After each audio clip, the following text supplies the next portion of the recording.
गोसेनबाट स्तुति गाउनु हुँदै थियो।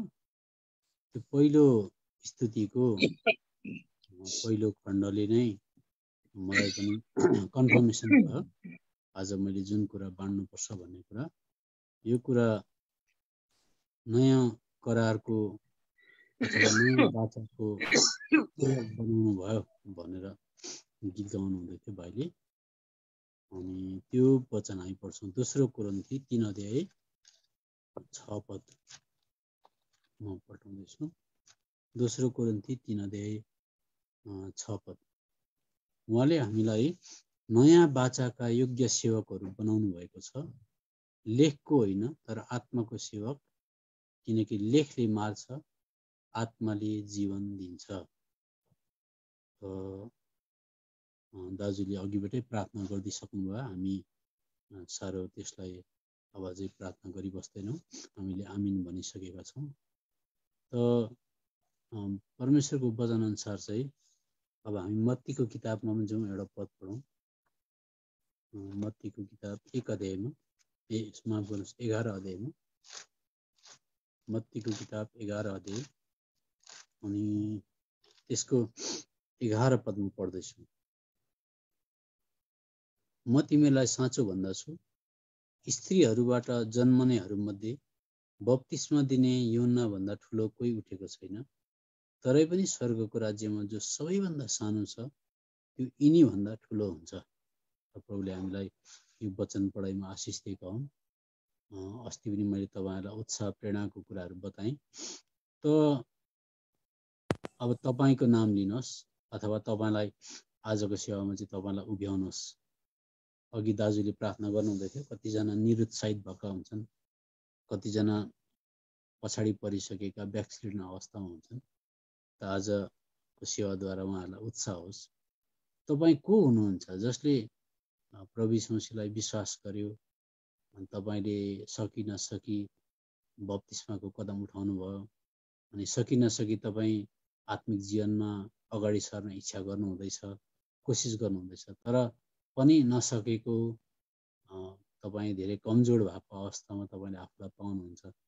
तर यथार्थमा तपाईँ को हुनुहुन्छ भन्ने कुरा चाहिँ तपाईँले बाइबल पढेर अथवा कुनै सेवक सेवीकोद्वारा तपाईँको मूल्याङ्कन तपाईँले बुझ्नु भएन भने कतिचोटि शैतानले बुझ्न दिँदैन। त्यसो गर्दा पनि धेरैजना निरुत्साहित, हतोत्साहित अनि धेरैजना पछाडि पर्ने कामहरू हुन्छ। तर आज म तपाईँलाई जतिजनाले सुन्नुहुँदैछ, तपाईँले व्यक्तिगत प्रकारले आफूलाई उभ्याउनुहोस्। तपाईँ चाहिँ को हुनुहुन्छ स्वर्गको दृष्टिमा भन्ने कुरा म तपाईँलाई बताउन चाहन्छु। तपाईँलाई बाइबलले अनि तपाईँ र मलाई नयाँ करारको सेवक भन्छ। अनि सेवक चाहिँ सबैजना सेवक हुन्छ। जस्तो रोमीको किताब 6 अध्यायको 22 पद पढ्यो भनेदेखि चाहिँ जसले पापको क्षमा पाएको छ, छुटकारा पाएको छ, सानो होस् ठुलो होस् सबैजना सेवक हुन्छ। अनि यो कुरा तपाईँलाई थाहा होस्, एउटा सबैजना सेवक। तर तपाईँलाई चाहिँ कस्तो सेवक भन्छ परमेश्वरको वचनले भन्दा चाहिँ नयाँ करारको सेवक भन्छ। अनि तपाईँको दर्जा चाहिँ कतिको ठुलो भन्दा चाहिँ मत्तीको किताब 11 अध्यायको 11 पदले भने, म तिमीहरूलाई साँचो भन्दछु, स्त्रीहरूबाट जन्मनेहरूमध्ये बप्तिस्मा दिने यूहन्ना भन्दा ठुलो कोही उठेको छैन, तरै पनि स्वर्गको राज्यमा जो सबैभन्दा सानो छ त्यो तपाईँ आफूलाई त्यस्तो ठान्नुहुन्छ, त्यो यिनी भन्दा ठुलो हुन्छ भनेर तपाईँलाई भनेको छ। अब किन त्यसो भनेको होला? तपाईँलाई चाहिँ स्त्रीबाट जन्मेको आदमदेखि लिएर गएर बप्तिस्मा दिने यूहन्नासम्म संसारमा कति अरबौँ खरबौँ मान्छेको समुद्रै जन्मेर बिलाएर पनि गयो। तर त्यस समयसम्म चाहिँ बप्तिस्मा दिने यूहन्ना चाहिँ सबैभन्दा ठुलो हो भनेर भनियो। अनि बप्तिस्मा दिने यूहन्नासम्म चाहिँ कहिले पनि स्वर्गको राज्य, परमेश्वरको राज्य भनेर भनिँदैन थियो। त्यतिन्जेलसम्म चाहिँ इजरायल राज्य भनिन्थ्यो। अर्थात् एउटा संसारमा एउटा राज्य, इजरायल राज्य, परमेश्वरकै राज्य, तर इजरायल राज्य मात्रै थियो। तर स्वर्गको राज्य भन्ने चाहिँ घोषणा नै भएको थिएन। अनि यो बप्तिस्मा दिने यूहन्नाले चाहिँ कमसेकम घोषणा चाहिँ गर्यो। तर पनि बाइबलले भन्छ तपाईँ र म चाहिँ स्वर्गको राज्यको हो भन्छ। पुरानो नियम चाहिँ इजरायल राज्य एउटा पुजारीहरूको राज्य, एउटा संसारमा सबैभन्दा उत्कृष्ट अब्बल दर्जाको मस्लो दर्जाको एउटा राज्य। तर तपाईँ र मलाई चाहिँ फेरि म दोहोऱ्याएर भन्छु, स्वर्गको राज्यको तपाईँ र मलाई चाहिँ भागीदार हो भन्छ। यो धेरै हिब्रूको किताबमा पनि पाइन्छ। अनि बत्तिसमा यूहन्ना चाहिँ पर्यो इजरायल राज्यको सबैभन्दा ठुलो अगमवक्ता अथवा भविष्यवक्ता अथवा संसारमै स्त्रीबाट जन्मेको मान्छे मध्येमा सबैभन्दा ठुलो मान्छे। संसारको त्यतिन्जेलसम्मको कुनै प्रधानमन्त्री पनि आएन, अथवा प्रेसिडेन्ट पनि आएन, राष्ट्रपति पनि आएन, महापुजारी पनि आएन, यर्मिया अथवा मोसाको नाम अथवा अब्राहमको नाम पनि उसले उछिनेर गयो, त्यति ठुलो परमेश्वरको दृष्टिमा। तर मैले बताउँदैछु ऊ चाहिँ संसारको इजरायल राष्ट्रको एउटा भविष्यवक्ता, अनि संसारमै ऊ जति ठुलो कोही भएन। तर स्वर्गको राज्य भनेको चाहिँ यीशु मसीहको रगतलाई विश्वास गरेको तपाईँ चाहिँ, बाइबलले भन्छ यो चाहिँ यूहन्ना भन्दा ठुलो हो, अब्राहम भन्दा पनि ठुलो हो, मोसा भन्दा पनि ठुलो हो भनेर तपाईँलाई त्यसरी अङ्कित गर्छ, तपाईँलाई त्यसरी दर्जा दिन्छ, बाइबलले भन्छ।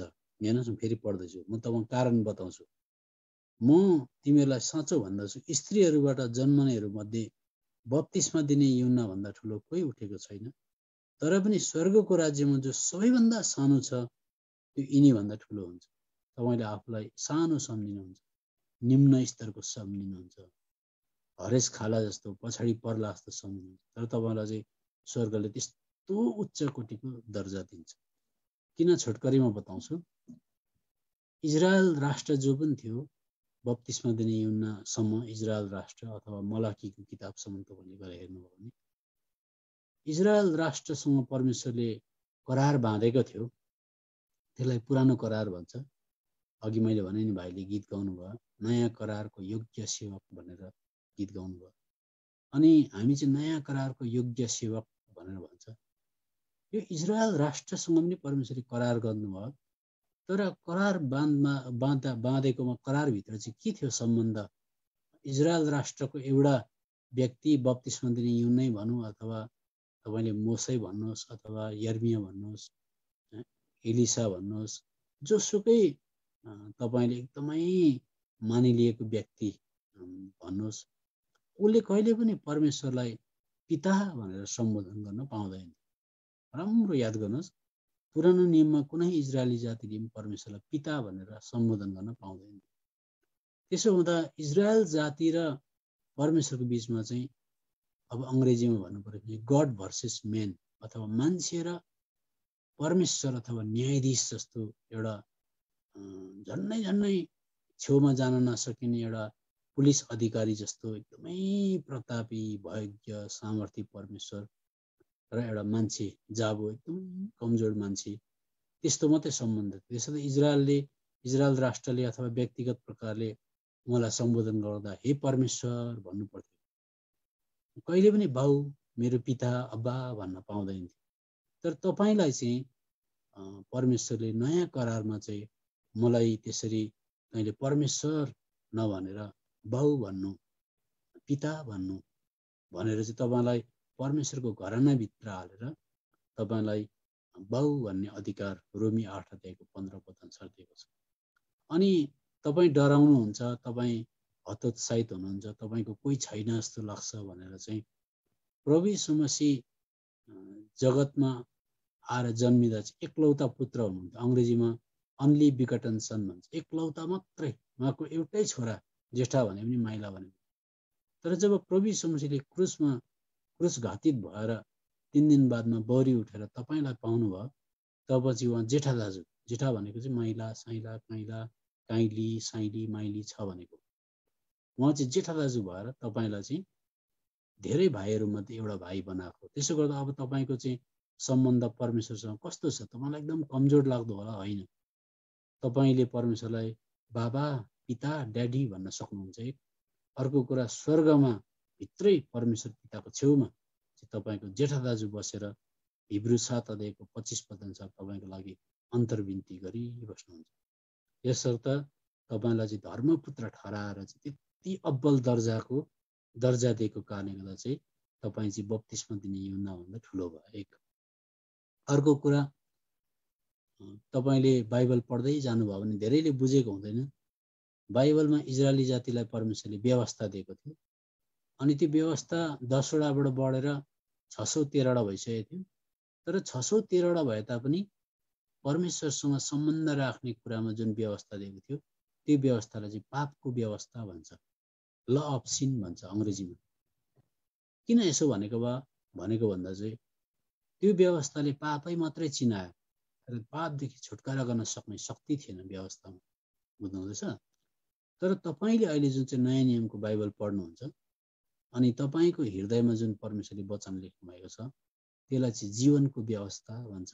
जीवन दिन सक्ने, कस्तो जीवन भन्दा प्रभु यीशु मसीहको जीवन दिन सक्ने, प्रभु यीशु मसीहको चालचलन दिन सक्ने, प्रभु यीशु मसीहको आफ्नो जीवन तपाईलाई दिन सक्ने भनेर बाइबलमा लेखिएको छ। अब अर्को कुरा, पुरानो नियममा इजरायली जातिले परमेश्वरसँग सम्बन्ध राख्ने कुरामा केही चढाउनु पर्यो भनेदेखि उनीहरू तोकिएको जग्गामा मन्दिरमै जानु पर्थ्यो। याद गर्नुहोस् है त, तपाईलाई मन्दिरमै जानु पर्थ्यो। तर नयाँ नियममा चाहिँ तपाईँ किन माथि दर्जाको भन्दाखेरि चाहिँ परमेश्वरले यस्तो विश्वको सृष्टिकर्ता परमेश्वरले कोरिन्थीको किताब अनुसार तपाईँको हृदयमै मन्दिर बनाउनु भयो, हृदयमा मन्दिर बनाउनु भयो। त्यसले गर्दा तपाईँ कति साह्रो अद्भुत मान्छे। अब विचार गर्नुहोस्, स्वर्गको परमेश्वरको वचनले भन्छ तपाईँको हृदयमा मन्दिर छ भन्छ। अर्को कुरा, पुरानो नियममा इजरायली जातिलाई परमेश्वरले बाइबल दिनुभयो। कस्तो बाइबल भन्दा तपाईले अहिले बाइबल पाउनु भएको छ, जुन चाहिँ बाइबल, यो बाइबल यसो हेर्दा हातमा छ तपाईको, छापिएको बाइबल छ। तर पुरानो नियममा दिएको बाइबल ढुङ्गाको पाटीमा लेखिएको थियो। तर नयाँ नियमको बाइबल चाहिँ यो हातमा बाइबल छैन भने पनि बाइबलले भन्छ तपाईको हृदयमा अनि तपाईको मस्तिष्कमा यो बाइबल लेखिएको हुन्छ भन्छ। यो वचन तपाईको भित्र त्यसरी इम्प्रिन्ट भएको, छापिएको हुन्छ भन्छ, आत्माले त्यहाँ छापिदिएको हुन्छ भन्छ। त्यस्तो खालको अद्भुत भनेपछि तपाईँ अब्बल दर्जाको, तपाईँ उच्च कोटीको दर्जाको भयो। अनि अब पुरानो नियममा मैले बताइहालेँ, मन्दिर पनि बाहिरी थियो तर तपाईँको मन्दिर भित्री।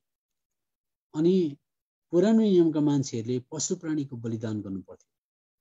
तर तपाईँ चाहिँ किन माथिको बप्तिस्मा दिने यूहन्ना भन्दा किन माथिको, तपाईँलाई चाहिँ किन माथि राख्यो भन्दा तपाईँको लागि चाहिँ प्रभु यीशु मसीह स्वयं के गर्नुभयो, क्रुसमा आएर मरिदिनु भयो। अर्को कुरा, पुरानो नियमको तपाईले एकजना व्यक्ति हेर्नुभयो भनेदेखि पुरानो नियमको के भनौँ, व्यवस्था दिनुभन्दा अगाडि एकजना मान्छे बाँचेको थियो, अयुब भन्ने मान्छे।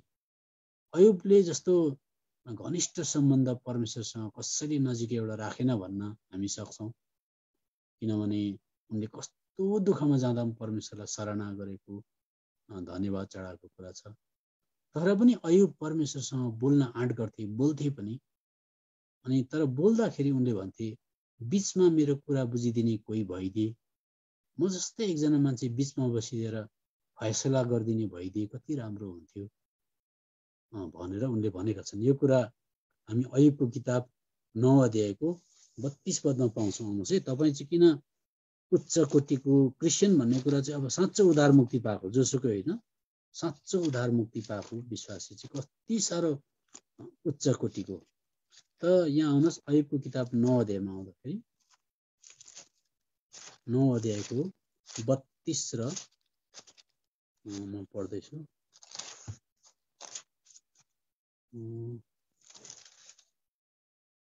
32 र 33 पढ्दैछु। किनकि उहाँ म जस्तो मानिस हुनुहुन्न कि म उहाँलाई जवाब दिन सकौँ र हामी आपसमा मुद्दा लड्न सकौँ। 33, न त हाम्रो बिचमा कुनै निर्णायक छन् जसले हामी दुवैमाथि आफ्नो हात राख्न सक्छन्। हेर्नुहोस्, अयुबको त्यस्तो कोही बिचमा बोलिदिने थिएन। अयुबको दुखेसो परमेश्वरकोमा लगिदिने, अन्तर्विन्ती गरिदिने जेठा दाजु कोही थिएन। अयुबले परमेश्वरलाई पिता भनेर भन्न सक्दैन। तर तपाईँको त आज को छ, प्रभु यीशु मसीह मध्यस्थ हुनुहुन्छ। तपाईँले प्रभु यीशु मसीह मार्फत पिताकोमा कुरा पुर्याउन सक्नुहुन्छ। अनि प्रभु यीशु मसीहमा तपाईँलाई स्वीकार गरिन्छ। एकैताल स्वर्गभित्र पसेर तपाईँ घन्टौँ परमेश्वरसँग बात गर्न सक्नुहुन्छ, सबै कुरा भन्न सक्नुहुन्छ। त्यसले गर्दा तपाईँको दर्जा नै एकदमै के छ, उच्च कोटीको दर्जा छ। अर्को कुरा, यो हामी बाइबल पढ्नेहरूलाई थाहा हुनुपर्छ अनि विशेष गरेर वचनको सेवा गर्नेलाई पनि थाहा हुनुपर्छ। पुरानो नियममा चाहिँ अथवा पुरानो बाचामा चाहिँ कहिले पनि परमेश्वरको आत्मा चाहिँ त्यो पुरानो बाचाको व्यक्तिहरूभित्र आत्मामा चाहिँ कहिले आएर बस्न सक्नु भएन। कहिले पनि परमेश्वरको आत्मा, पवित्र आत्मा चाहिँ दाउद भन्नुहुन्छ कि मोसा भन्नुहुन्छ कि कुनै पनि व्यक्तिको भित्र अन्तरात्मामा आएर चाहिँ आत्मा बस्न सक्नु भएन। अब यो कुरा तपाईँले बाइबलमा दाग लगाएर राख्नुपर्छ अनि तपाईँले खोजी पनि गर्नुपर्छ। मैले त्यसो भनेको कुरा हो कि होइन, त्यस्तो कुरा हो कि होइन, तपाईँले खोजी गर्नु भएन भने फेरि भोलि अर्को कुरा आउँछ र अन्त तपाईँ फेरि अलमल्ल पर्नुहुन्छ। न्यायकर्ताको किताबमा आउनुहोस्। न्यायकर्ताको किताबमा 6 अध्यायको म 2-4 पद म बताउँछु। त्यसो गर्दा तपाईँले दाग जतिजनाले नोट गर्नु हुँदैछ तपाईँ नोट पनि गर्न सक्नुहुन्छ।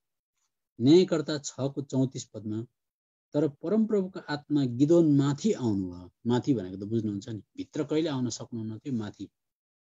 त्यस्तै प्रकारले 3 अध्यायको 10 पद लेख्नुहोस्। न्यायकर्ता 11:29 लेख्नुहोस्। न्यायकर्ता 14:6 लेख्नुहोस्। न्यायकर्ता 14:19। खालि परमप्रभुको आत्मा माथि आउनुहुन्थ्यो। माथि भनेको चाहिँ अब मानिलिउँ एउटा पानीको ग्लास छ अरे, ग्लासलाई घोप्ट्याएको छ अनि ग्लास माथि पानी पोख्दाखेरि चारैपट्टि पानी फिजे जस्तै गिदोन चाहिँ एउटा माध्यम भयो, दाउद एउटा माध्यम भयो।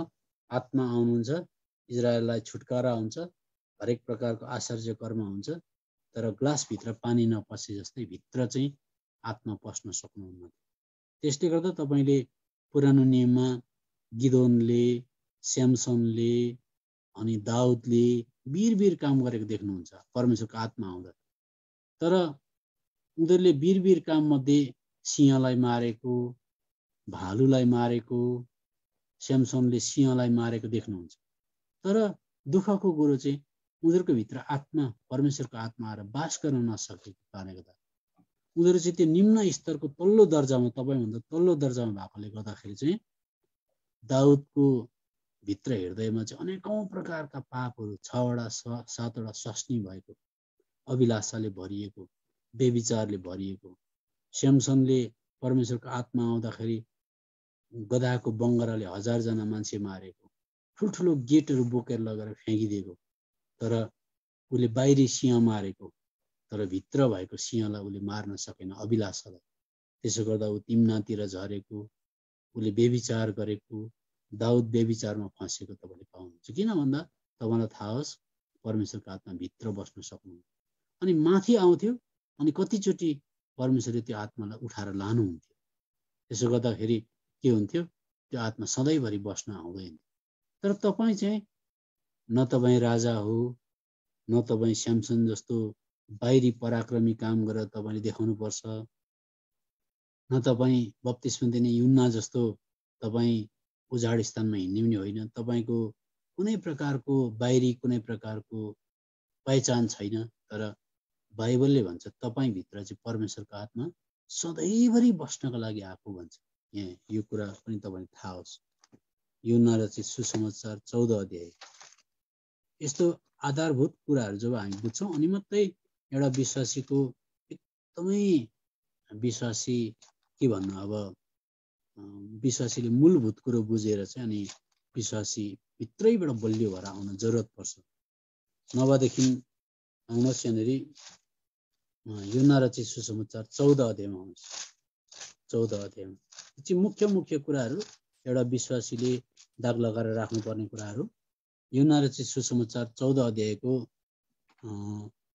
16 र 17।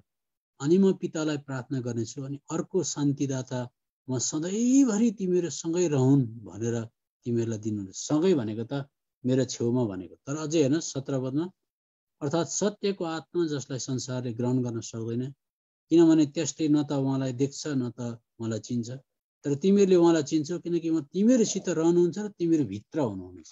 भनेपछि परमेश्वर स्वयं आएर तपाईँको हृदयभित्र आत्माद्वारा भएर बस्नुहुन्छ। गलाती 4 अध्यायको 6 पद अनुसार। त्यसो गर्दा तपाईँ चाहिँ के भयो, एकदम तपाईँलाई हरेस लाग्छ, तर तपाईँ चाहिँ स्वर्गको मूल्याङ्कन अनुसार अथवा स्वर्गको भ्यालु सिस्टमद्वारा, स्वर्गको आँखाद्वारा चाहिँ तपाईँ चाहिँ त्यस्तो माथि माथि माथि माथि तपाईँलाई राखिएको। त्यस्तो परमेश्वरको आत्मा सधैँभरि तपाईँले त्यो आत्मालाई निभाउन सक्नुहुन्छ। तपाईँले त्यो आत्मालाई अत्याचार अन्याय गरेर त्यो आत्माको मूल्य नबुझेर तपाईँले बरु बेशक बत्ती निभाए जस्तो तपाईँ निभाउन सक्नुहुन्छ। तर आत्मा आफै चाहिँ तपाईँलाई कुनै परिस्थितिमा पनि छोडेर नजानको लागि आउनु भएको। एक अर्को कुरा, चाहे दाउद भन्नुहुन्छ कि मोसा भन्नुहुन्छ कि जोसुकै भन्नुहुन्छ, पुरानो नियमको कुनै पनि मान्छेले व्यवस्था पालन गरेर परमेश्वरलाई खुसी तुल्याउन पनि सकेन। अनि व्यवस्थाद्वारा कोही पनि मान्छे धर्मी हुन सकेन। विश्वासले बरु धर्मी ठहरियो, तर व्यवस्थाद्वारा कहिले पनि धर्मी ठहरिन सकेन। किन भन्दा 10वटै आज्ञा पनि पुरापुरी पालन गर्न नसक्ने, अनि आज्ञाहरू बढेर 613 भइसकेको थियो। अनि त्यो 613 आज्ञा पालन गर्न नसक्दा चाहिँ जहिले उनीहरूलाई दोष लाग्थ्यो। त्यसले गर्दा बाइबलले भन्छ पुरानो नियमको सेवा चाहिँ दोष लाग्ने सेवा हो भनेर लेखेको छ। हेर्नुहोस्, आउनुहोस् त यहाँनिर 2 कोरिन्थीको किताबमा, तपाईँले जस्तै सेवा गर्नुहोस् व्यवस्थाबाट चाहिँ तपाईँलाई दोषै लाग्थ्यो, तपाईँले व्यवस्था पुरा गर्नै सक्नुहुन्न थियो, तपाईँ पुरानो नियममा भएको भए। 2 कोरिन्थीको किताब 3 अध्यायको यहाँनिर हामी पाउँछौँ। यस्तो कुरा एकदमै प्रमुख कुरा हो, याद गर्नुहोस्। 2 कोरिन्थी 3 अध्यायको 9 पदमा भन्छ, किनकि दोषी ठहराउने सेवामा महिमा छ भने धर्मी ठहराउने सेवामा झन् बढी महिमा हुन्छ। तपाईँको सेवा चाहिँ जस्तै कमजोर किन नहोस्, त्यसलाई प्रभु यीशुले जस्टिफाई गरिदिनुहुन्छ एकदमै। जस्तो तपाईँलाई थाहा छ कि छैन, गेतसमनीको बगैँचामा चेलाहरू सुतिरहेका थिए, कसैले पनि प्रभु यीशुलाई प्रार्थना गर्न सघाएन, लाचार अवस्थामा सुतेका थिए। तर प्रभु यीशुले पछाडि गएर त्यो सुतेको कुरालाई तिमीहरू सुत्यौ, मलाई सघाएनौ नभनेर चाहिँ प्रभु यीशुले उनीहरू कमसेकम प्रभु यीशुको छेउमा, त्यो परिस्थितिमा छेउमा बस्दा मात्रै पनि प्रभु यीशुले लुकाको किताब 22 अध्यायको 28 पदमा माथि जस्टिफाई गर्नुभयो, सरकार माथि लानुभयो। लुकाको किताब 22 अध्यायमा आउनुहोस्, लुकाको किताब 22 अध्याय अनि त्यसको 28 पद तपाईँहरूले पनि त्यहाँबाट पढिदिन सक्नुहुन्छ कसरी। लुका 22 को 28 पद,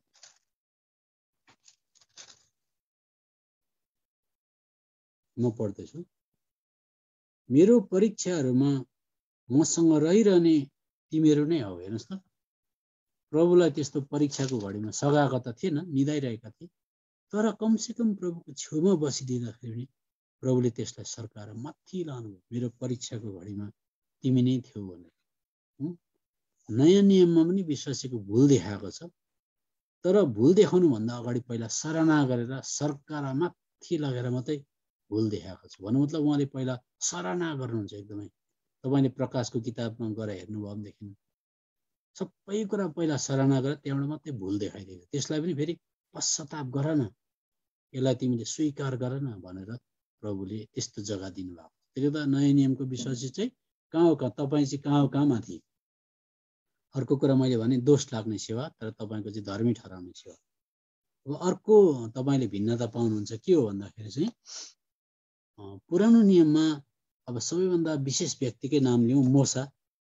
मोसा पहाडमा चढ्थे अनि फर्केर आउँथे। 2 कोरिन्थीको किताब 3 अध्यायमा आउनुहोस्, हेर्नुहोस्, राम्रो विचार गर्नुहोस् है। 2 कोरिन्थीको किताब 3 अध्यायमा मोसा पहाडमा गए त्यो व्यवस्थाको पार्टी लिन अनि फर्केर आए। फर्केर आउँदा बाइबलले भन्छ मोसाको चेहरा एकदमै ज्यादा चम्किएको थियो, अनि चम्किँदाखेरि कसैले पनि ढिट लगाएर हेर्न सक्दैन थियो। अनि त्यसो गर्दाखेरि मोसाले फेरि त्यो अनुहारमा घुम्टो हालेका थिए भनेर बाइबलले भन्छ।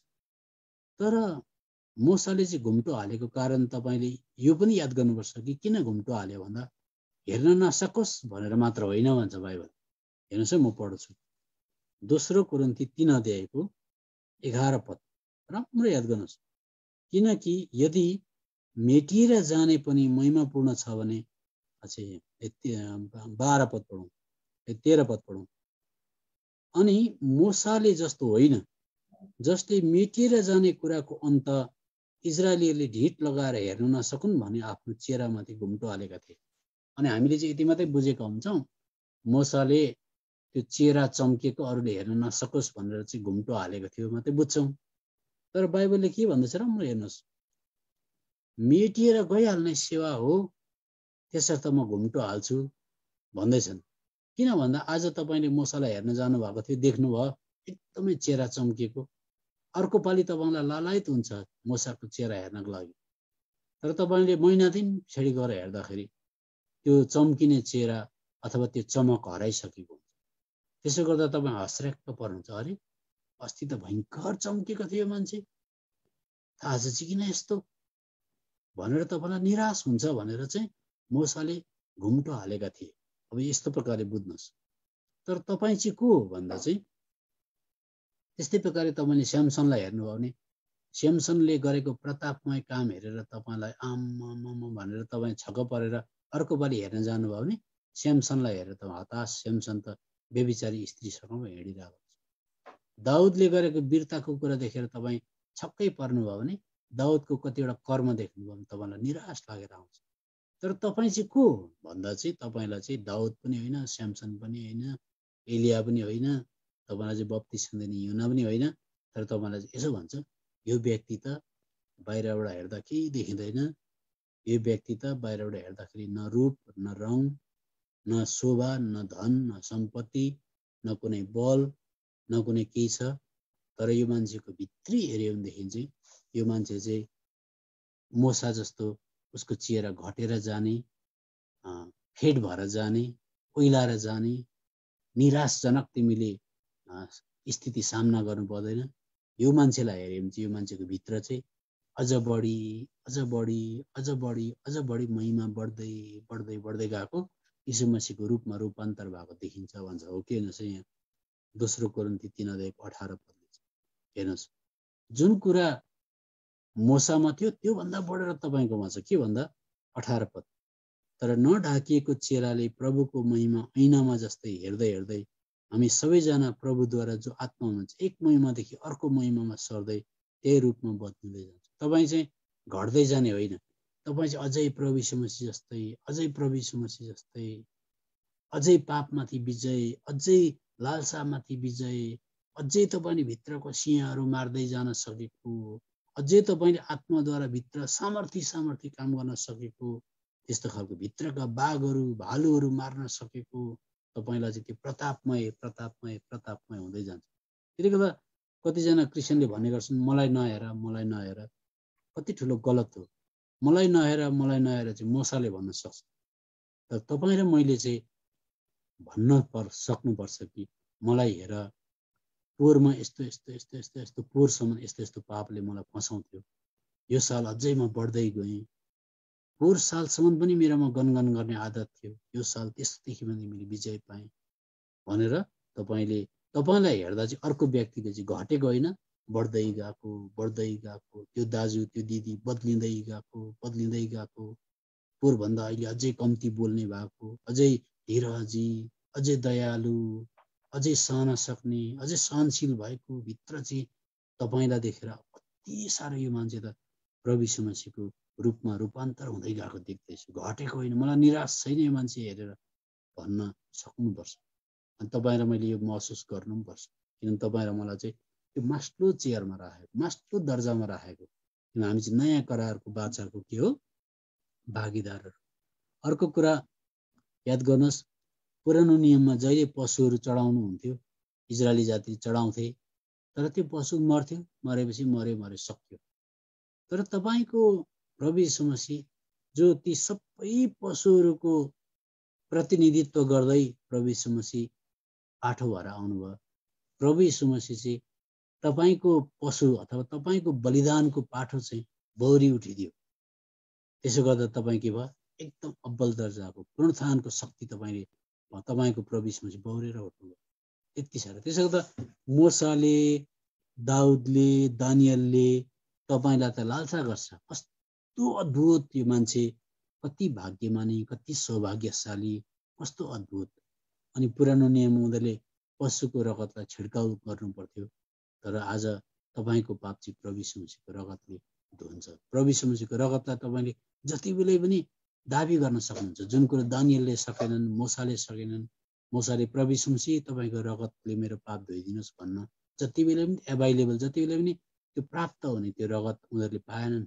तर तपाईँले चाहिँ जहीँ कहीँ पनि त्रुटि हुन्छ, तपाईँले प्रभु तपाईँको रगतले मलाई धुनुहोस् भन्न सक्नुहुन्छ। तपाईँ चाहिँ कहाँ हो कहाँ माथि श्रेणीको मान्छे।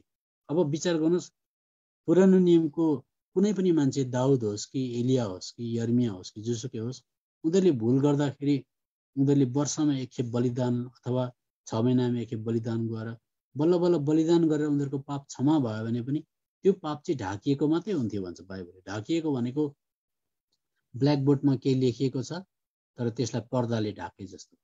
उनीहरूको चाहिँ खालि पाप ढाकिन्थ्यो मात्रै। त्यसले गर्दा तपाईँले भजनको किताब पढ्नुभयो भनेदेखि धन्य हो त्यो मानिस 32 अध्यायमा जसको अपराध ढाकिएको छ, जसको पाप क्षमा भएको छ पाउनुहुन्छ।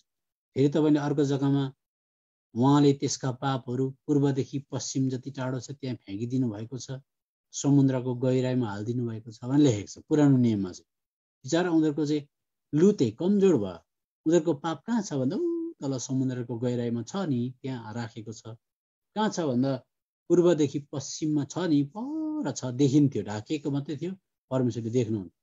तर तपाईँ चाहिँ कति साह्रो भाग्यमानी अथवा कति साह्रो सौभाग्यशाली। तपाईँको दर्जा चाहिँ कस्तो खालको अब्बल दर्जा भन्दाखेरि चाहिँ तपाईँले चाहिँ एकखेप यीशु मसीहको रगतले प्रभु मेरो पापलाई क्षमा गरिदिनुहोस्, धोइदिनुहोस् भन्ने बित्तिकै तपाईँको र पाप चाहिँ ढाकिएको, छोपिएको, लुकाइएको, पूर्वदेखि पश्चिम फ्याँकिएको होइन, तपाईँको पाप चाहिँ तुरन्तै यीशु मसीहको रगतले धोइदिन्छ। यस्तो अद्भुत।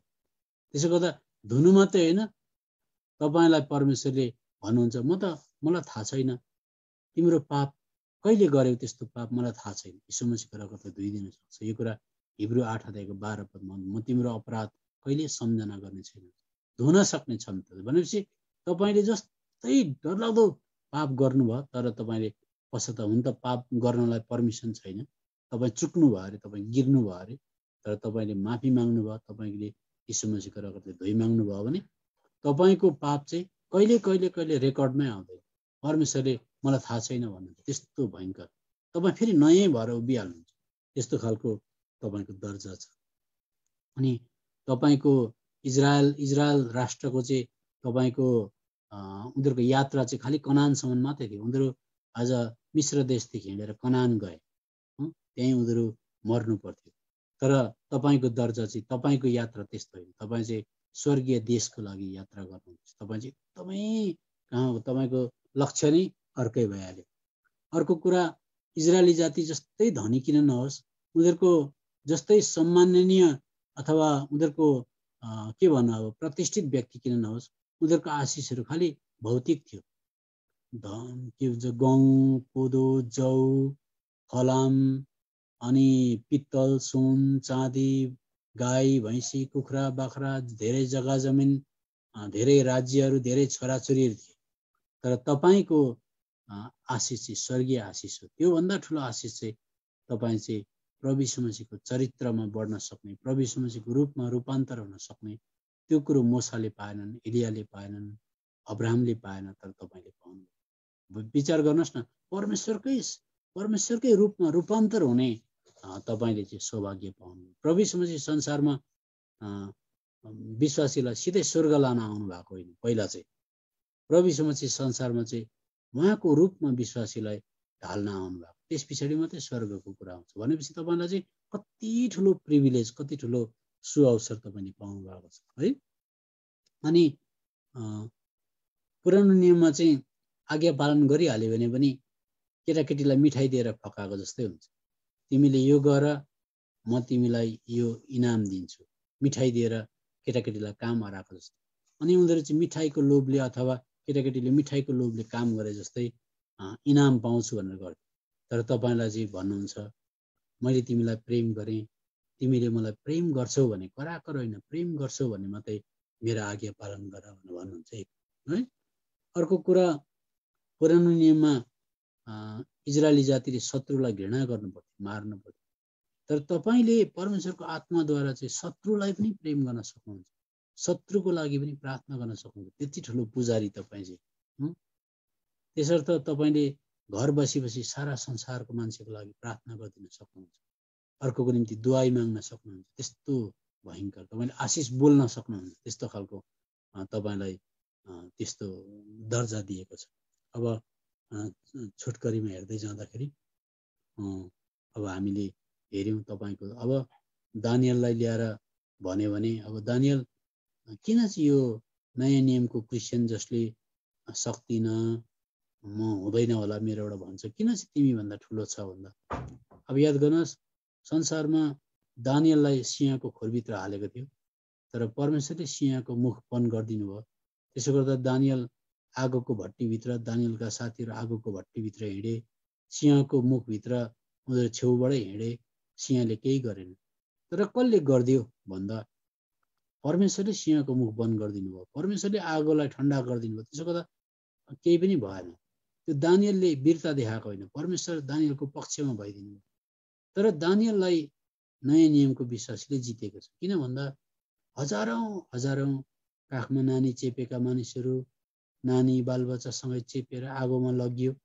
अनि आगोमा जलाउनको लागि लाँदाखेरि सिंहको खोरमा लगियो अनि परमेश्वरले त्यति घडी अब यस्तो प्रकारले बुझ्नुहोस् हेर दानियल तेरो सिंहको खोरमा मैले सिंहको मुख बन्द गरिदिएँ तर यो व्यक्ति हेर यसले मलाई यति धेरै माया गर्छ सिंहको खोरबाट उम्किनको लागि प्रार्थना गर्दैन तर सिंहले छरपचुरुप पार्दाखेरि पनि मेरो प्रेमको कारणले गर्दा वीरता देखाएर सिंहको खोरमा बेशक पर्दाखेरि पनि पछाडि हट्दैन त्यसले गर्दा कुन चाहिँ हिरो भयो आगोमा खुसीसँग गएर जल्ने जल्दा जल्दै डढ्दा डढ्दै डढेको देख्दा देख्दै रमाउँदै अर्को जान सक्ने ठुलो कि परमेश्वरले आगोको टेम्परेचरलाई घटाइदिँदाखेरि आगोमा उभिने कुन चाहिँ हिरो हो तपाईँ आफै विचार गर्नुहोस् त्यति तपाईँको चाहिँ दर्जा त्यस्तो ठुलो छ अनि दानियल धेरै धेरै लाखौं लाख नयाँ नियमको विश्वासीहरूले चाहिँ आगोमा जानको लागि हिचकिचाएनन् खुसी भएर नानीहरू चेपेर पनि आगोमा पसे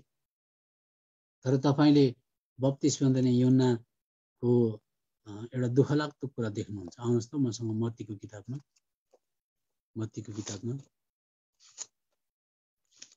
किताब 11 अध्यायमा आउँदाखेरि तपाईँले हेर्नुहोस् यहाँ तपाईँ भन्दा चाहिँ बप्तिस्मा दिने यूहन्ना चाहिँ किन कमजोर किन तल्लो दर्जाको तपाईँ चाहिँ किन माथि दर्जाको तपाईँ किन रमाउनु पर्छ तपाईँ छक्कै पर्नुपर्छ यहाँ हेर्नुहोस् अब यस्तो भयो बप्तिस्मा दिने यूहन्नालाई जेलमा हाल्यो अब जेलमा हालेको हामीलाई थाहा छ अनि त्योभन्दा अगाडि तपाईँलाई यो पनि थाहा होस् बप्तिस्मा दिने यूहन्नाले प्रभु यीशु मसीहलाई बप्तिस्मा दिएका थिए अनि प्रभु यीशु मसीहलाई बप्तिस्मा दिँदै दिइसक्दा नसक्दा प्रभु यीशु मसीह पानीबाट माथि निस्किँदाखेरि आकाशबाट ढुकुर जस्तो अथवा परेवा जस्तो एउटा उडेर आयो पवित्र आत्माको चिन्ह अनि आएर प्रभु यीशु मसीहको काँधमा बस्यो कि अथवा शिरमा बस्यो अनि त्यो बस्ने बित्तिकै साथसाथै स्वर्गबाट आवाज पनि आयो बप्तिस्मा दिने यूहन्नाले सायद बप्तिस्मा प्रभु यीशु मसीहलाई दिएर हात छोडि पनि सकेका थिएनन् होला स्वर्गबाट त्यो ढुकुर जस्तो उडेर आएर प्रभु यीशु मसीहको शरीरमाथि बस्यो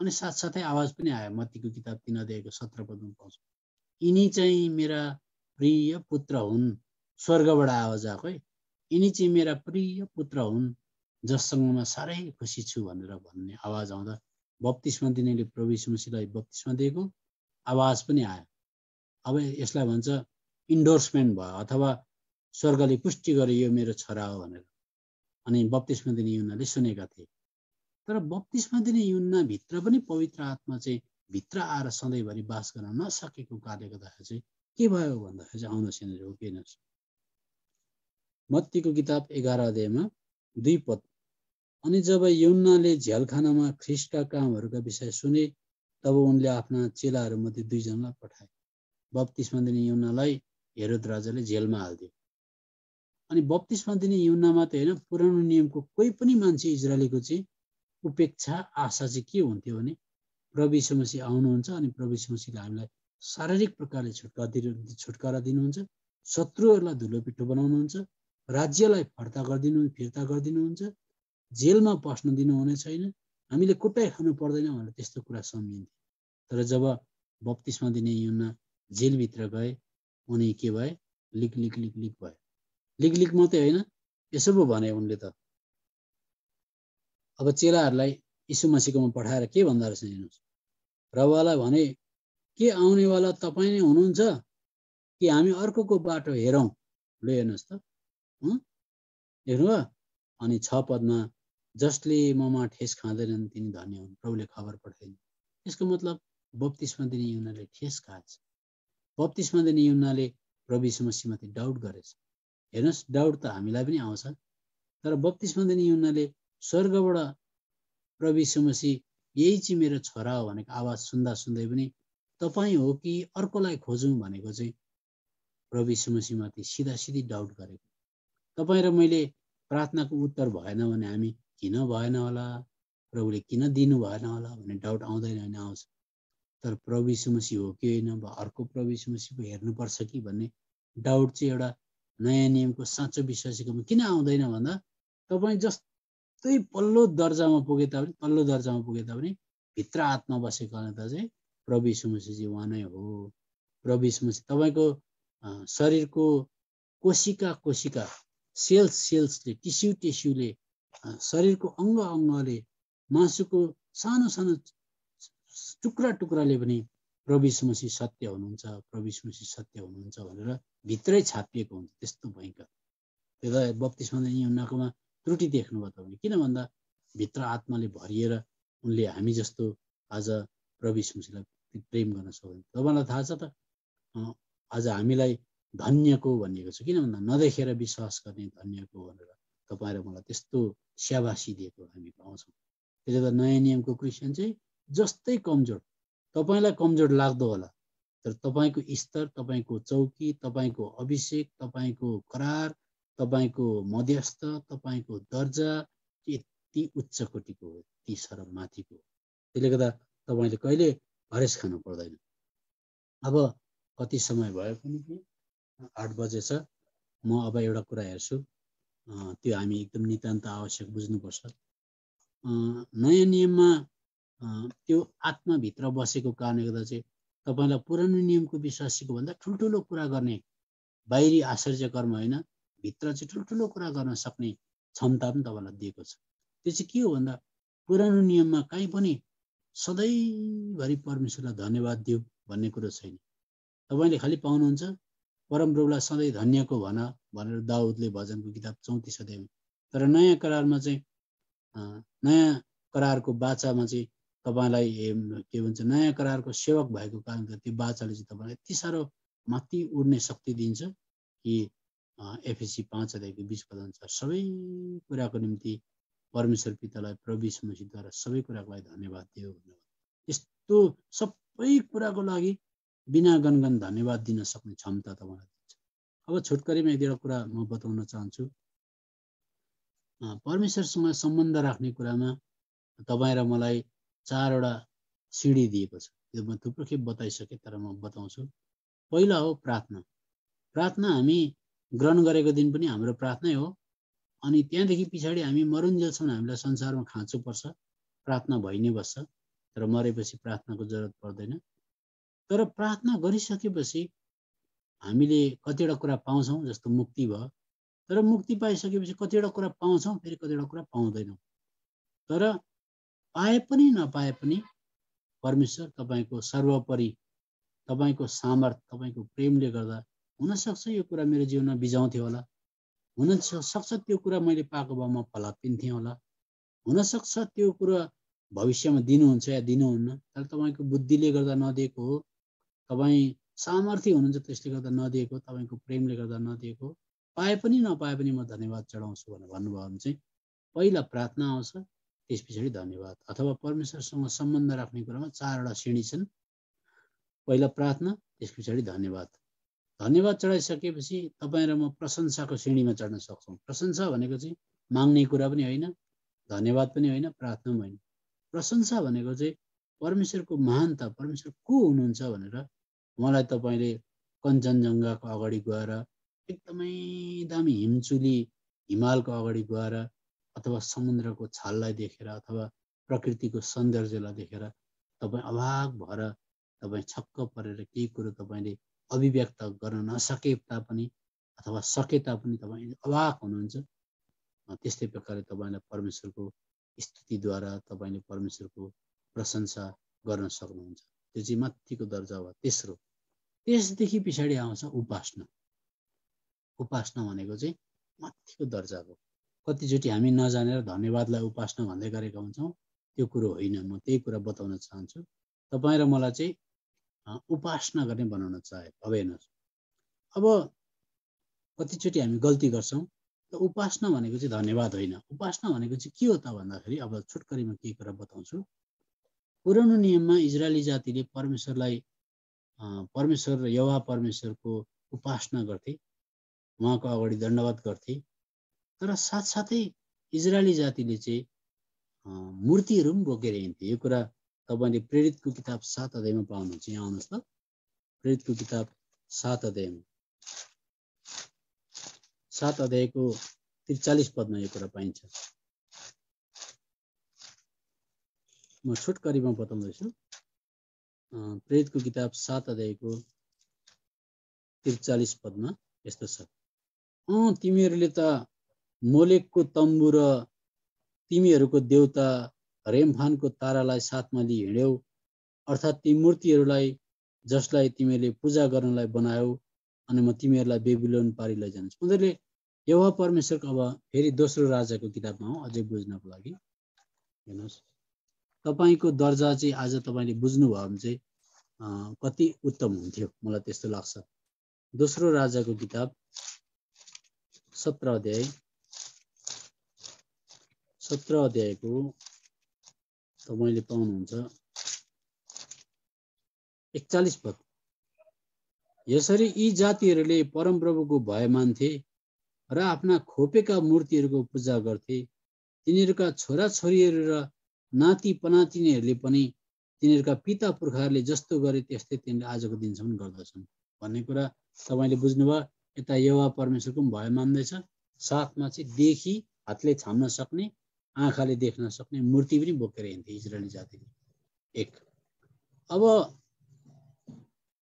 वर्शिप भनेको अथवा उपासना भनेको के हो भन्दा हामी पाउँछौँ यो कुरा उत्पत्तिको किताब 22 अध्यायमा। वर्शिप भनेको अथवा उपासना भनेको चाहिँ त्यो व्यक्ति विशेषले, पुरानो नियमको वर्शिप चाहिँ कस्तो हुन्थ्यो भन्दा व्यक्ति विशेषले घुँडा टेकेर परमेश्वरको अगाडि आफ्नो जिउलाई साष्टाङ्ग दण्डवत गरेर तोकिएको जग्गामा, रिपिट गरेर भन्दा चाहिँ तोकिएको जग्गामा जतासुकै पाउँदैन थियो। अब दाउदले परमेश्वरलाई उपासना गर्न मन पर्यो भने होइन यतैतिर गर्दा हुन्छ होला भनेर हुँदैन थियो। अब हो के होइन म बताउँछु यहाँनिर। उत्पत्तिको किताब 22 अध्यायमा आउनु।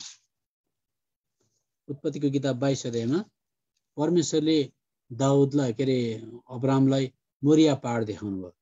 अनि मोरिया पहाडमा लगेर उनले छोरालाई बलिदान गर्न आँट्दा चाहिँ उनले त्यो शब्द लगाए। उनले लगाएको के भनौँ, पवित्र आत्माले अथवा परमेश्वरले। 5 पदमा, तिमीहरू यहीँ गधासँग बस अनि म र यो केटो चाहिँ अलिक पर जान्छौँ र उपासना गर्नेछौँ।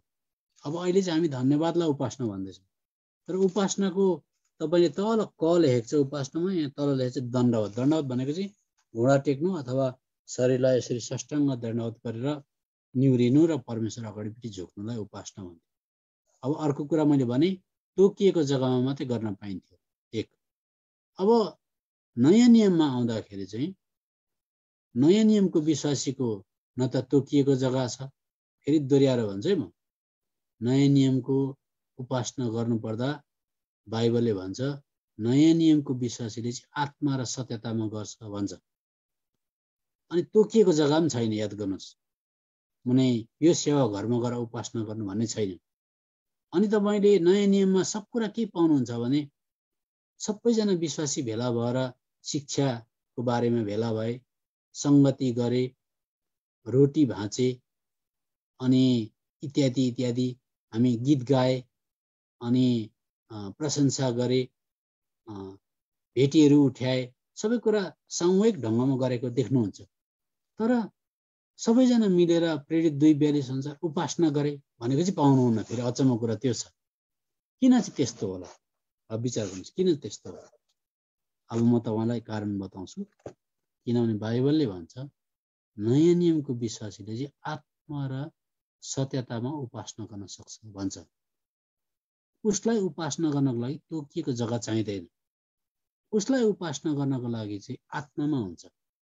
अब हामीले गल्ती के गर्छौँ भने अब मेरो एउटा बाइबल पढेर मैले पत्ता पाएको चिज, हामी धन्यवादलाई उपासना भन्छौँ। अब हामी जस्तो आइतबारको दिन भोलि भयो, हामी चर्चमा जान्छौँ अनि 2 बजीदेखि 3 बजी आफ्नो आफ्नो चर्चको टाइमिङ हेरेर 1 बजेदेखि 2 बजेसम्म हामी त्यो समय चाहिँ उपासना गर्ने टाइम हो भन्छौँ। अब विचार गर्नुहोस् के कुनै हामीले तोकेको 1 बजेदेखि 2 बजी अथवा 2 बजेदेखि 3 बजीसम्म मात्रै आत्माले हामीलाई भेट्छ त्यति बेला, अनि 3 बजीदेखि चाहिँ आत्माले छोड्छ? त्यस्तो त होइन।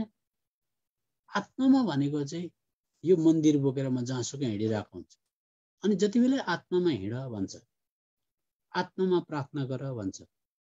भन्नु मतलब नयाँ नियममा चाहिँ के हो त भन्दा आत्मा र सच्चाइसँग उपासना गर्नेहरू भनेर फिलिपीको किताबले बताउँछ। आउनुहोस् त मसँग यहाँनिर फिलिपीको किताबमा त्यस्तो कुरा पाइन्छ, अनि तपाईँले बुझ्नुहुन्छ अहिले खास के रहेछ। अब मैले सक्न लागिहालेँ। फिलिपीको किताब 3 अध्यायको 3 पदमा यसो भन्छ, तपाईँ र मलाई चाहिँ, किनभने हामी आत्मामा परमेश्वरको उपासना गर्नेहरू, ख्रिस्ट येशूमा आनन्द मनाउनेहरू, शरीरमा भरोसा नराख्नेहरू नै साँचो खतना भने चाहिँ आत्मामा उपासना भन्छ। फेरि यूहन्नाको किताब 4 अध्यायमा जाँदा पनि पिताले आत्मामा उपासना गर्ने खोज्नुहुन्छ, यो डाँडामा पनि होइन त्यो डाँडामा पनि होइन भनेको चाहिँ तोकिएको जग्गा छैन, आत्मामा उपासना गर्न भन्छ।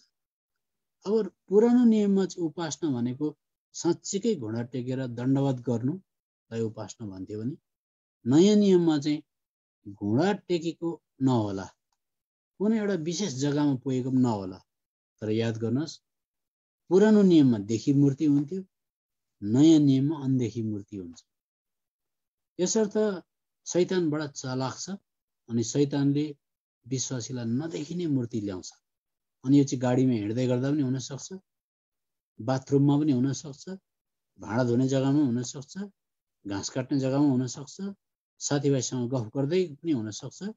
नदेखिने मूर्तिहरू ल्याउँछ, अनि नदेखिने मूर्ति ल्याएर आत्मामा जब विश्वासीलाई त्यो कुरो प्राप्त गर्न, त्यो कुरोलाई आफ्नो बनाउन, त्यो कुराको कारणले गर्दाखेरि रिसाउन, गनगन गर्न अथवा कुनै कुरामा आत्मामा झुकाउँछ, र त्यो चाहिँ सायद बुढीले पनि देखेको हुँदैन, बुढाले देखेको हुँदैन, मण्डलीले देखेको हुँदैन, आत्मामा झुकाइदिन्छ, त्यति बेला हामीहरूको उपासना खोसिसकेको हुन्छ। याद गर्नुहोस् यो कुरा कसरी हो भन्दाखेरि कलसीको किताब हामीलाई थाहा छ नि। त्यता तपाईँ र मलाई शैतानले देखी मूर्ति लिएर आयो भने हामी मरे काटै ढोक्दैनौँ। तपाईँ र म गुम्बा मन्दिर जाँदैनौँ, अब यस्तो चिज हामी ढोक्दैनौँ भन्छ, तर ऊ पनि बाठो छ, उसले कहिले पनि देखी मूर्ति लिएर आउँदैन, उसले अनदेखी मूर्तिहरू लिएर आउँछ र अनदेखी मूर्तिलाई प्राप्त गर्नको लागि झुकाइदिन्छ। अनि झुकाउँदा त्यो विश्वासीले, मैले अघि भने कुनै विशेष जग्गा होइन, जहाँसुकै पनि आत्मामा त्यो विश्वासी डरो छैन भने आत्मामा त्यो विश्वासीलाई झुकाइदिन्छ। परमेश्वरपट्टि यस भनेर शैतानपट्टि नभन्नुपर्ने, तर जब पनि उसले कुनै पनि प्रलोभनमा आएर परमेश्वरलाई न र शैतानको कुरालाई यस भन्छ, त्यति बेला उसले उपासना खोसिसकेको हुन्छ, त्यो दण्डवती झुकाउ खोसिसकेको हुन्छ। त्यसले गर्दा एकदमै सेन्सिटिभ हो यो नयाँ नियमको उपासना चाहिँ, एकदमै सेन्सिटिभ हो। अब यो कुरा कलसीको किताब 3 अध्यायमा पाइन्छ। कलसीको किताब 3 अध्यायमा हामीले पढिरहेकै कुरा हो। यस्तो मूर्ति लिएर आउँछ। 5 पद, यसकारण पृथ्वीमाथि भएका तिमीहरूका अङ्गहरूलाई मार, बेविचार, अशुद्धता, प्रबल वासना, कुइच्छा र लोभलाई, जो चाहिँ मूर्ति पूजा। हेर्नुहोस् त, कुनै पनि लोभले गर्दा मान्छे त्यतापट्टि लालायत हुन्छ। अब याद गर्नुहोस्, लोभ भनेको के हो? भोक लागेको छ, तपाईँले अगाउँ चाहिँ खान सक्नुहुन्छ, तर तपाईँले अगाइसकेर पनि 2 चाना मासुको लागि लोभ गर्नुभयो भने तपाईँले अघि मूर्तिलाई ढोगिसकेको हुन्छ। तपाईँको अर्को देवता हुनसक्छ। त्यही त मान्छेले भन्छ नि, पेट पूजा गरौँ, पेट पूजा गरौँ भन्छ। खानेकुराले तपाईँलाई लालायत बनाएर झुकाउँछ। तपाईँ जस्तो पाए त्यस्तै खाएर सन्तुष्ट गर्न सक्नुहुन्न, र खानेकुराले तपाईँलाई 2 चोक्टा मासुमै पनि तपाईँलाई लोभ गर्न सिकाउँछ भने तपाईँलाई अघि नै तपाईँको उपासना खोजिदिन्छ। त्यसर्थ म लोभिदिनँ, म यसमा झुट बोल्न चाहदिनँ, यसमा म गनगन गर्न चाहदिनँ, यसमा म चित्त दुखाउन चाहदिनँ, तत्काल म माफ दिइहाल्छु भनेर तपाईँले आत्मामा चाहिँ सेन्सिटिभ भएर चाहिँ भित्रका मूर्तिहरूदेखि जोगिन चाहनु भएन भने 1000 चोटि एउटा क्रिस्चियनलाई चाहिँ त्यसले झुकाइसकेको हुन्छ। यो कुरा हेर्नुहोस् त यहाँनिर, बेविचार, अशुद्धता, प्रबल वासना भनेको, प्रबल भनेको शक्तिशाली, वासना भनेको इच्छा। कुनै इच्छा, जुन इच्छा यति साह्रो शक्तिशाली हुन्छ त्यो इच्छाले तपाईँलाई झुकाइदिन्छ त्यो कुरा प्राप्त गर्नको लागि। अनि सबैभन्दा ठुलो मूर्ति विश्वासीको म भन्ने मूर्ति हुन्छ। त्यो मलाई चलाइदियो भने ऊ रिसाउँछ, रिसाउनु मूर्ति भइगयो, मूर्ति पूजा भइगयो अथवा उपासना, त्यसको अगाडि दण्डवत गर्यो भनेको। त्यस्तै प्रकारले यहाँनिर धेरै धेरै कुरा पाउनुहुन्छ 8 पदतिर पनि। याद गर्नुहोस्, नयाँ नियममा कहिले पनि विश्वासीलाई देखी मूर्ति लिएर आउँदैन, अनदेखी मूर्ति लिएर आउँछ। अनि यो कुरा हितोपदेशको किताबमा आउनुहोस् मसँग। दुष्टको सामु एउटा विश्वासी कति बेला झुक्यो भनेर चाहिँ न त चर्चलाई थाहा हुन्छ, न त स्वास्नीलाई थाहा हुन्छ, न त लोग्नेलाई थाहा हुन्छ। यो चाहिँ भित्र झुकाइदिन्छ। भित्र बाहिरको शत्रु भन्दा भित्रको शत्रु खतरा हो। हितोपदेशको किताब 25 अध्यायको 26 पद पढ्छौँ। दुष्टको सामु झुक्ने धर्मी जन चाहिँ फोहोर मुहान र दूषित धारा जस्तै। दुष्टको सामु कति बेला झुक्छ, यो कुरा चाहिँ आत्मामा हुन्छ। त्यसो गर्दा मैले बताएँ नि, नयाँ नियमको विश्वासीको चाहिँ देखि मन्दिर पनि छैन, पहिरन प्रणाली ड्रेस कोड पनि छैन, पर्टिकुलर जग्गा पनि छैन। ऊ आत्मा र सच्चाइमा हिँड्यो भनेदेखि रुखकै फेदमा पनि उसले परमेश्वरलाई आज सच्चाइमा केही कुरा भन्न सक्छ। तर सच्चाइमा चाहिँ चुक्छ अथवा कुनै कुरामा शैतानले झुकाइदिन्छ भने ऊ चर्चमा आएर जति नै बरबराओस् धन्यवादसम्म हुन सक्छ, तर उसको उपासना भएको हुँदैन। फेरि धन्यवाद भन्ने कुरा, प्रशंसा पनि उपासनाको केही अंशहरूमध्ये एउटा हो। जीवन सच्चाइ छ, ट्याप्पै शैतानको अगाडि झुक्न चाहँदैन। शैतानले कुनै नदेखिने मूर्ति ल्याउँदाखेरि झुक्नै चाहँदैन भने उसले आएर धन्यवाद चढायो भने त्यो उपासनाको एउटा अंश हुन सक्छ त्यो। तर धन्यवाद चढाउन चाहिँ उपासना हो। धन्यवाद चढाउने मान्छे 1000चोटि मूर्ति पूजक हुन सक्छ, जडङ रिसाउने मूर्ति पूजक हो। अर्काको कुरा गर्ने परीक्षा आउँदा त्यो मूर्ति लिएर आएको हो। तपाईँलाई चित्त दुख्नु, तपाईँको सेल्फ म भन्ने कुरामा लाग्नु हो, त्यो मूर्ति हो। त्यसरी झुकाकै गर्छ। त्यसो त परमेश्वरले चाहिँ यस्तो विश्वासी चाहिँ हत्तपत्ता पाइँदैन। त्यसले गर्दा परमेश्वरले पनि खोज्नुपर्छ यस्तो चाहिँ त्यसले गर्दा यूहन्नाको किताब 4 अध्यायमा हामी पाउँछौँ पिताले चाहिँ यस्तो उपासना गर्नेलाई खोज्नुहुन्छ भनेको जतासुकै पाइँदैन भनेको। अब एउटा कुरा बताएर बन्द गर्छु। जे होस्, परमेश्वरले हामीलाई आत्मा र सच्चाइमा उपासना गरेको, आत्मामा चाहिँ ट्याप्पै दुष्टप्रति झुक्दै नझुकेको त्यस्तो खालको भित्रको मान्छे चाहिँ एकदम सोझो भएर हिँडेको इच्छा गर्नुहुन्छ। त्यसको लागि पवित्र आत्मा हामीलाई दिएको छ, ताकि भित्रबाट हामी कुनै पनि मूर्तिलाई नढोगौँ, सेन्सिटिभ भएर बसौँ भन्ने परमेश्वरको इच्छा हो। तर पनि उपासना भन्ने चिजमा चाहिँ धन्यवाददेखि बढेर प्रशंसादेखि बढेर उपासना भन्ने कुरा चाहिँ मैले किन बताउँदैछु भन्दा चाहिँ उपासनामा चाहिँ जहिले पनि सिद्धान्त चाहिँ एउटै छ। सिद्धान्त भनेको प्रिन्सिपल चाहिँ पुरानो नियमदेखि नयाँ नियम एउटै छ। के छ भन्दा उपासनामा चाहिँ जहिले पनि बलिदान गाँसिएको छ। अब मानिनुहोस् एउटा विश्वासी, अहिलेको विश्वासीले 2 बजीदेखि 3 बजीसम्म चाहिँ उपासनाको टाइम हो, म त जाँदिनँ भन्यो अरे, अनि भित्र लामो बरबराएर केही भन्यो अरे, अनि मेरो उपासनालाई तपाईँको अगाडि राख्दैछु आमिन पनि भन्यो अरे। तर याद गर्नुहोस्, उपासना भन्ने कुरामा चाहिँ त्यति बेला उसले उपासना गर्दै गर्दा अब्राहम आइपुग्यो अरे, त्यहाँ अयुब आइपुग्यो अरे। अनि परमेश्वरको सिद्धान्त त उत्पत्तिदेखि अहिलेसम्म परिवर्तन भएको छैन। त्यसले गर्दा अब्राहम र अयुबले चाहिँ भने अरे हाम्रो उपासनामा चाहिँ बलिदान मिसिएको छ, उनीहरूको त धन्यवाद भन्दाखेरि उपासना भयो, यो त अन्याय भयो।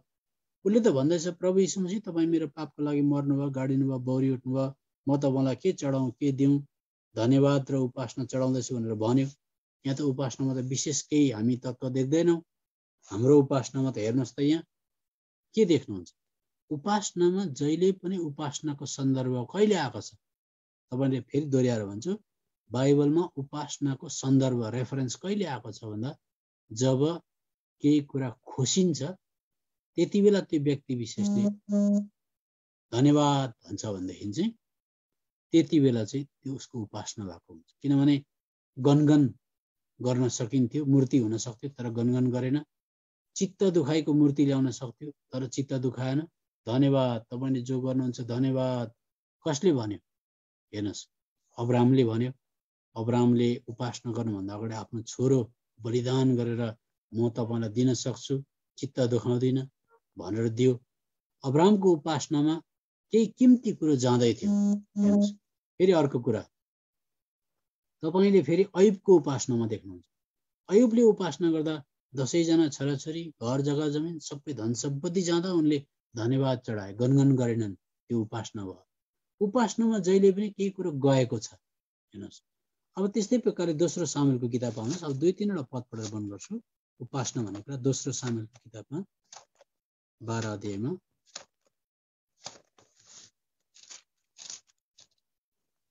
दोस्रो सामुएलको किताब 12 अध्यायमा 20 पद दाउदले कति बेला उपासना गरे हेर्नुहोस्। तब दाउद भुइँबाट उठे।